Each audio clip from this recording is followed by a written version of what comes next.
The crowd pressed in like waves against the edge of a platform, bodies brushing past me in a blur of coats, rolling luggage, and hurried footsteps. The air was thick with the scent of coffee and damp wool. A voice cracked through the intercom, muffled and half-lost, but I wasn't listening. My eyes had locked on the man across the station. Not him. It couldn't be him.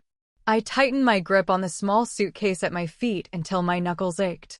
The leather handle was worn smooth, the same way his hands used to be, gentle, calloused in the right places, always steady when mine shook. For months gone, for months of whispering "widow" under my breath like a language I was never meant to learn, and yet, there he was. Or the shape of him, at least.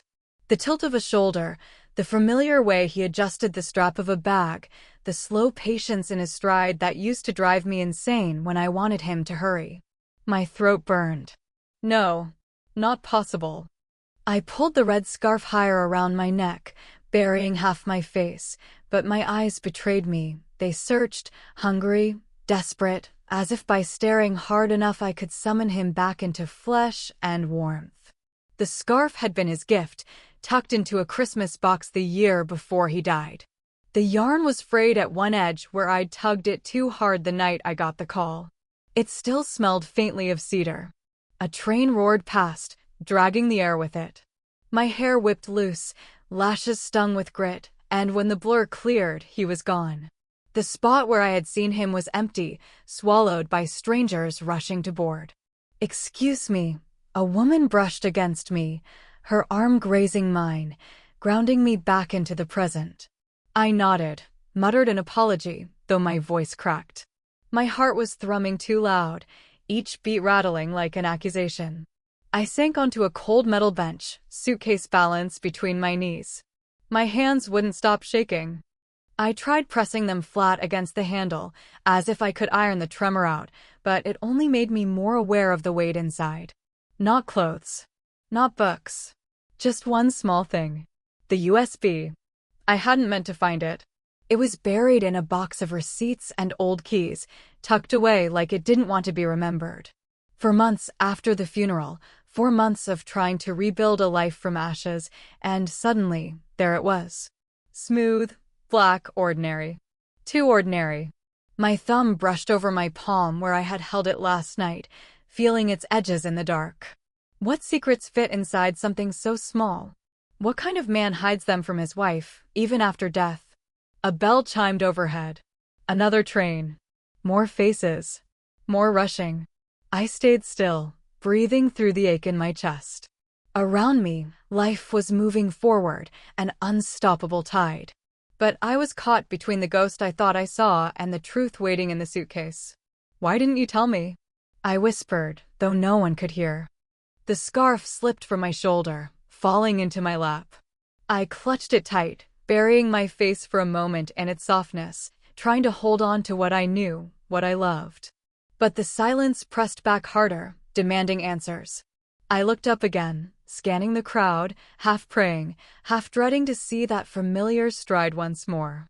And for a split second, I thought I did. His scarf was still in my hands when I rose, the fabric curled like a lifeline around my fingers. People streamed past me, faces blurred into one another, voices tangled in echoes of announcements. I stood rooted, clutching my suitcase as if it were the only solid thing left in the world. A memory pressed in, sudden and sharp, the first time he tied this scarf around my neck. It was snowing then. I had laughed at the color, too bright, too bold for someone who preferred shadows. He only smiled and said, "You need something the world can't overlook."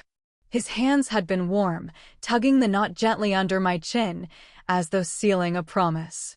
Now those same words felt like a cruel echo.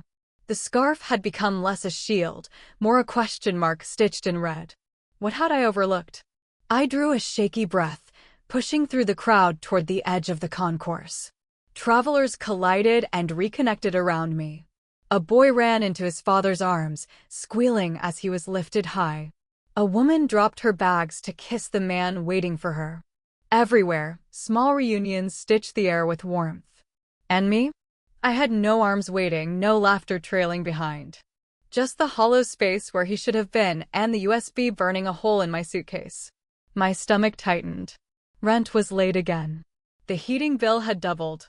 I'd started taking shifts I swore I'd never do, wiping tables until my fingers split, smiling at strangers until my face hurt. And still, every night I came home to silence, his absence pressing against the walls like it wanted to choke me. I sat again, suitcase between my knees, scarf tangled around my lap. My eyes stung. Not from the wind this time. From the exhaustion of holding myself together when I was already frayed. Don't let the world decide who you are. My father's voice drifted back, from a different time, his rough palm guiding mine over the cracked leather of his own travel bag. I had been 12, insisting I wanted to run away and see the world. He laughed, told me to be brave, told me to carry my own weight. That bag had smelled of oil and smoke, the same way this suitcase smelled now, as if history had folded in on itself. I looked down at my hands, small tremors rippling through my fingers. The USB. That was the weight I carried now. He had hidden something, left it for me, or maybe not for me at all. Maybe I was never supposed to find it. The sound of footsteps slowed near me. I felt it before I saw it. A shift in the air. A presence. I looked up. A man stood across from me, not close enough to intrude, but not far enough to be accidental. His eyes, dark, steady, were fixed on me. He didn't speak. He didn't smile. He just watched. For a heartbeat, I thought it was him again. My chest tightened, breath snagging in my throat. But no, this face was different. Younger, sharper. And yet the silence between us was too heavy to be casual. I shifted, pulling the suitcase closer. My scarf slid slightly, the red catching the station lights. His gaze flicked to it, then back to me. I swallowed hard. Do I know you? The words slipped out, barely audible. No answer. Just the faintest curve of his lips, not quite a smile, not quite anything.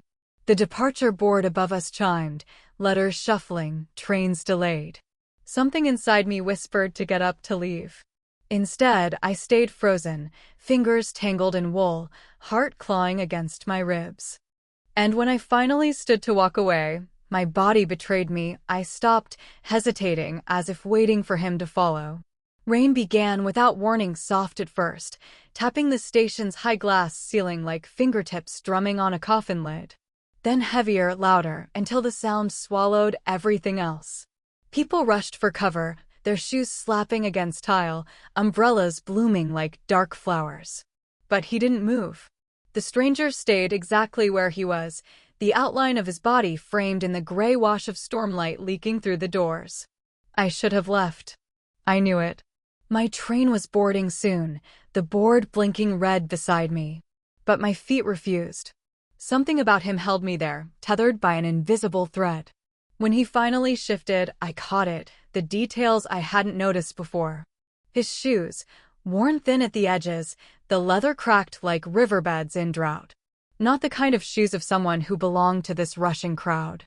His coat hung heavy, the collar frayed, like it had carried too many winters. Then he reached into his pocket, almost absently, and a wallet slipped out when he adjusted the strap of his bag. The photo that peeked from inside snagged my breath. A child. A girl with wide eyes and a missing tooth, her grin slightly crooked, the kind of smile that dared the world not to love her. My throat closed. I knew that look, the fragile courage of someone pretending everything was fine. I had worn it myself at 10, standing at my father's grave, gripping my mother's cold hand. For a fleeting second, it was as if I was staring into a mirror, not one that reflected faces, but wounds. Invisible wounds. His silence wasn't emptiness. It was weight. The rain pressed harder, streaking down the glass, turning the world beyond into a blur. My chest ached with the same blur, grief tangled with suspicion, loneliness stitched with the throb of something I didn't want to name. I tore my gaze away, back to the suitcase at my feet. The USB inside felt like a heartbeat, pulsing with questions I wasn't ready to ask. Was he connected to it somehow? Was this coincidence, or had my husband left behind more than I could see? The intercom crackled. Final call. Train 14 departing. That was my cue. My escape. I rose, fingers curling around the suitcase handle. My legs felt heavy, every step toward the platform like dragging chains. The scarf slipped again, red against the sterile silver of the station floor. I bent quickly to snatch it up, but when I straightened, he was closer. Just a few paces away now. "Don't miss it," he said, voice low, roughened, the first words I had heard from him. I froze. The way he spoke, it wasn't a warning. It was almost a plea. Our eyes met, and for the first time I saw something fracture in his. Not menace. Not even curiosity. Something else. Guilt? Recognition? My chest tightened. Was he a stranger, or someone who knew too much? Thunder cracked outside, rattling the windows. The sound echoed inside me, shaking loose every fear I'd tried to bury. I should have run then. Should have boarded, left the storm and the man and the USB behind. But my hand lingered on the handle, trembling. His gaze dropped for a moment to the scarf clutched against my chest. When he looked back up, his lips curved, not a smile, not exactly. A confession without words. The doors hissed open, my train waiting like an open mouth. And still I didn't move. The train doors hissed, impatient. A warning bell rang, sharp and metallic, a countdown disguised as kindness. My pulse thudded with each chime. One step forward and I could vanish, leave him behind, leave the questions locked inside the suitcase where they couldn't consume me. I took that step. My heel touched the yellow line, the platform vibrating beneath me as the engine growled awake. Then I stopped. It wasn't logic, it was something smaller, Messier. The same instinct that makes you glance back at the house you just locked, wondering if you left the window open. The same ache that makes you reread old messages, even when you know they won't change. I turned for one last look. He was still there. But now his hand was outstretched. And in it, my scarf. I hadn't noticed it fall. I didn't even feel it slip from my arm. The red fabric dangled from his fingers like a question I didn't know how to answer. For a second, the station stilled. Even the rain seemed to soften against the glass, as if the storm itself was holding its breath. "Some people carry more than just bags," he said, voice low, rough-edged. His gaze never left mine. "They carry silence." The words landed heavier than the thunder outside. My throat closed. Silence. That was what my husband had left me. Silence in the house, silence in the USB I still hadn't dared to open, silence in every corner of the life I thought I knew. A man brushing past muttered under his breath, blocking the way, shooting me a look sharp with impatience. Another woman shook her head as she herded two children around us, her eyes flicking from him to me like she was watching a mistake unfold. Their judgments burned against my skin, but still, I didn't move. The scarf fluttered between us, red against his dark coat, and for a moment it wasn't fabric anymore. It was a thread. One I wasn't sure I wanted to pull, afraid of what might unravel. My knees weakened.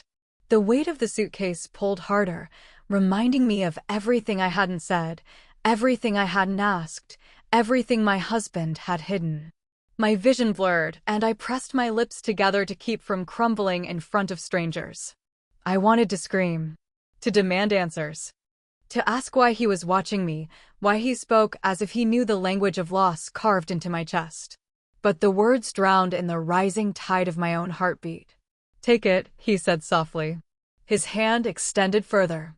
The scarf brushed against the toes of my shoes. I crouched, fingers trembling as they reached.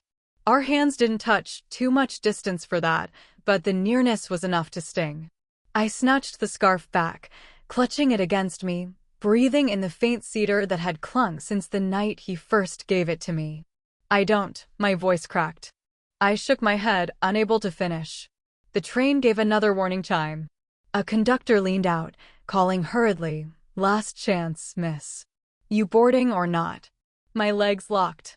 The scarf was hot against my palms, almost burning. I glanced once more at the stranger.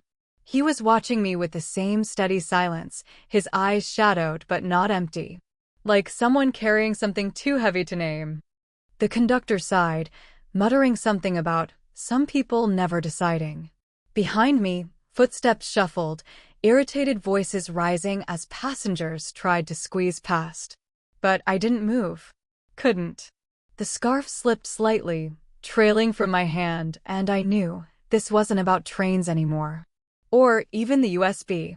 It was about whether I dared step into the silence or walk away from it. The doors began to close. And still I stood there, suspended, caught between leaving and staying, my breath a fragile thread. The doors sealed shut behind me. My train exhaled, a long metallic sigh, then lurched forward without me. I stood motionless, scarf clutched against my chest, as the crowd thinned and the station emptied into rain-soaked streets. The stranger didn't move either. It was as if we were the only two left in that hollow cathedral of glass and echoes. When he finally spoke, his words were softer than before, but sharper too. "You almost left."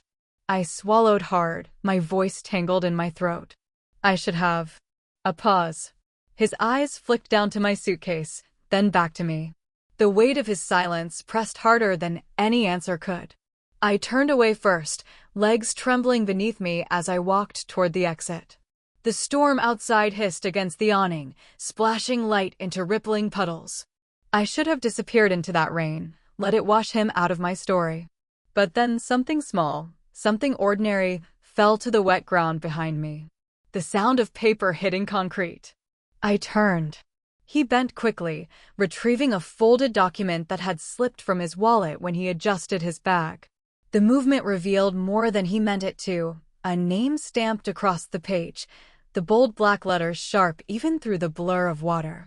The name of the company I had applied to 2 weeks ago. The job that felt like my last hope. My stomach flipped, cold and hollow. His hand hovered over the page a second too long before sliding it back into his coat. His gaze caught mine steady, knowing. I couldn't finish. A ghost of a smile touched his mouth, but it carried no warmth. We crossed paths sooner than we're meant to. The storm groaned above us. Thunder spilled like a warning. I hugged the scarf tighter, my pulse racing. Fate or manipulation? That's when I noticed it. Tucked into his wallet again, visible just long enough for lightning to betray it, the same photo I'd seen earlier. The girl. But now I noticed the detail I had missed before, the scarf she wore. Red. Frayed at the edge. The same as mine. My knees went weak. The scarf in my hands no longer felt like my husband's gift, it felt borrowed. Inherited. A thread connecting me to someone else's story I was never supposed to touch. His daughter. The phrase echoed back through my skull like a looped tape. You need something the world can't overlook. My husband had said those words when he tied this scarf on me. But what if he wasn't the first? I staggered back a step, the floor slick beneath my shoes. My breath came shallow, ragged. The world tilted. The man before me wasn't just some shadow in the station. He was tied to my husband. To the USB in my bag. To the scarf around my neck. No. The word trembled out of me, more plea than protest. His expression cracked, just slightly. Pain flickered there, too raw to be faked. Some silences aren't chosen, he said. Some are forced. The echo of his earlier line wrapped tighter around me, a suffocating loop. They carry silence. I knew then there was no turning back. Whatever this was, accident, fate, or design, it had already consumed me. The USB burned hotter in my mind, daring me to open it, to spill whatever secrets had been hidden in its silence. My hands shook as I clutched the suitcase, knuckles white. The scarf slid loose, dangling again, almost touching the floor. For the first time, I didn't catch it. I stepped forward, past him, into the rain. My shoes splashed through shallow rivers pooling at the curb. I didn't know where I was going, only that the storm had stopped being weather. It was inside me now, tearing at the walls. A building loomed across the street, its glass doors glowing against the gray. My chest constricted as I recognized it. The company. His company. The one I had pinned all my fragile hopes on. The one my husband never spoke about, though I knew he worked late nights tied to its name. I stopped at the threshold, soaked, trembling. My reflection stared back at me from the glass, scarf slipping, hair clinging damp to my cheeks, eyes red-rimmed but unblinking. Behind me, I felt his presence like a shadow stretching long. And then I pushed the door open, stepping inside. Whatever waited in that room would change everything. The lobby was hushed, polished marble floors gleaming under the fluorescent glow. Rain streaked the glass walls, turning the city outside into a blurred watercolor of headlights and shadows. My shoes left faint wet marks behind me, as if the storm was following me inside. He entered moments later, his steps steady, unhurried. The silence between us stretched, thick as the storm. "Why here?" I asked, my voice raw, my hand tightening on the suitcase handle. He didn't answer at first. His eyes swept the lobby, empty chairs, the receptionist's desk abandoned at this late hour. Then they settled back on me. Because it's where everything began. And where it should end. I wanted to run, but my feet rooted deeper into the floor. "What do you know about my husband?" His gaze softened, but it wasn't kindness, it was memory. "More than you did." The words cut sharp. My chest constricted, breath stuttering. I fumbled with the suitcase zipper, fingers trembling as I pulled out the small black USB. It looked so harmless, so ordinary. And yet, my entire world had been orbiting around its silence. "You left this for me," I whispered, staring at the object like it could speak. "Didn't you?" He shook his head once. "Not me. Him." I blinked. My throat burned. "Then why are you here?" He stepped closer, his coat brushing the edge of my vision, rain still dripping from the frayed collar. His voice lowered, almost a confession, "Because you carry something I lost.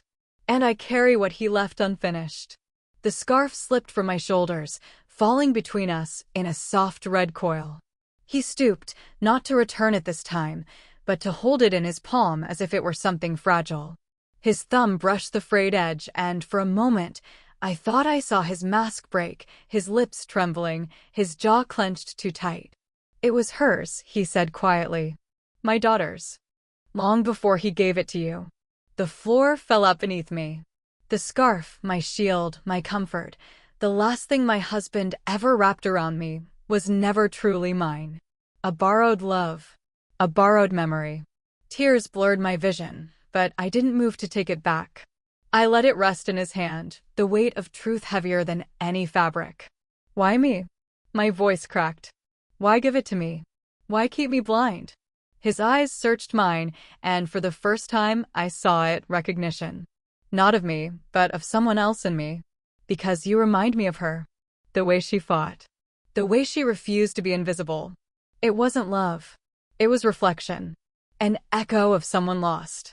Lightning flared outside, illuminating the USB in my hand. My pulse thundered. I wanted to know, needed to know what it contained. Answers. Lies. Maybe both. But in that moment, something shifted inside me. I realized opening it wouldn't bring him back. It wouldn't undo the silence. It would only chain me deeper to what I'd already lost. Slowly, I bent down, setting the USB on the cold marble floor between us. My hands shook, but my voice steadied. "I don't want his secrets anymore. Let them stay buried." His brows knit, confusion flickering across his face. I pushed the suitcase aside. For months, it had been my anchor, my prison. Now, I walked away from it. Away from the weight. He looked down at the scarf in his hand, then back at me. His eyes glistened, but he said nothing. He didn't follow. The lobby doors slid open as I stepped out into the storm again. The rain was colder now, biting, but it felt like baptism, washing, stripping, leaving me bare but lighter. At the station across the street, a train pulled in with its familiar hiss. I remembered how I had once stood frozen at the platform's edge, clutching the scarf like a lifeline. Now I stood in the same place, but I was different. Empty-handed. The red scarf no longer clung to me. It belonged to the past. I inhaled the storm, sharp and alive in my lungs. The silence that followed wasn't suffocating anymore. It was mine. And with that, I stepped forward, not waiting for anyone to stop me.